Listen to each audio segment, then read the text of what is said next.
Have you ever thought that you had sinned and God could not forgive you? Like you did a sin that you knew was wrong. The world would be horrified if they knew what you had done, and therefore God just won't forgive you again. If you've ever been there, you need to read 2 Chronicles chapter 33.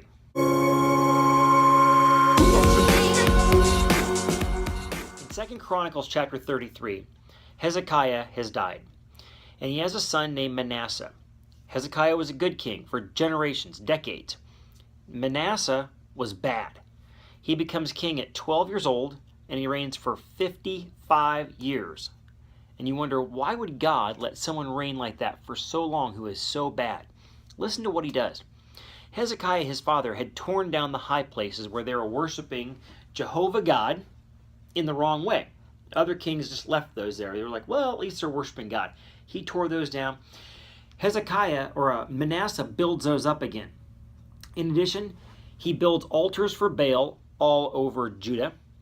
He builds altars inside the temple of Solomon, to worship the stars. Inside the temple, they begin worshiping Asherah, which was a female goddess, Venus, and it's basically pornography on a pole. So she's carved and explicitly, and it makes the temple like a brothel. He brings in spiritists, it brings in witchcraft, sorcery, everything you could do to worship the devil. Even Molech they worship, where you have to sacrifice your own son, which Manasseh did, on the hands of Molech, where it just fries the baby alive right after they're delivered. I mean, horrible stuff. And he goes on for 50 years like this, until one day, and during this 50 years, the prophets come and they kill the prophets. They killed the prophet Isaiah by putting Isaiah in a log and sawing the log in half.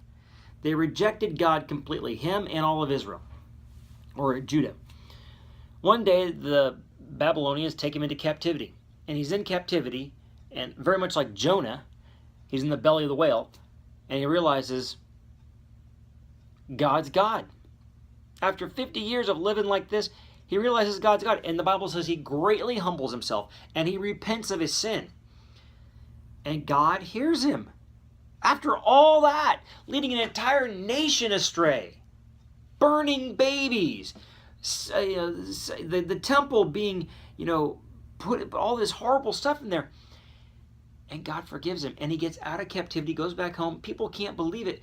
He tears down the Asherah poles, gets rid of the astrology stuff in the temple, gets rid of the sorcerers and everything. The only one thing he leaves was the high places where they worship Jehovah God, and they weren't supposed to. Everything else, he takes away. And he lives the last 5 years of his life like this. God's grace can reach anyone.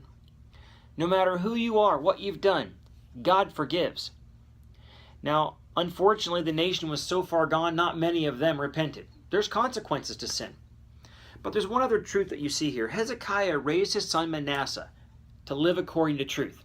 The Bible says in Proverbs 22:6, train up a child in the way he should go, and when he is old, he will not depart from it. That's a promise that you can really hang on to. And just like Hezekiah from heaven, I'm sure, was praying for his son, you pray for your kids and pray that God will bring them back if they've ever strayed away. But if you're in that spot where you say, man, will God forgive me? The answer is absolutely 100% yes.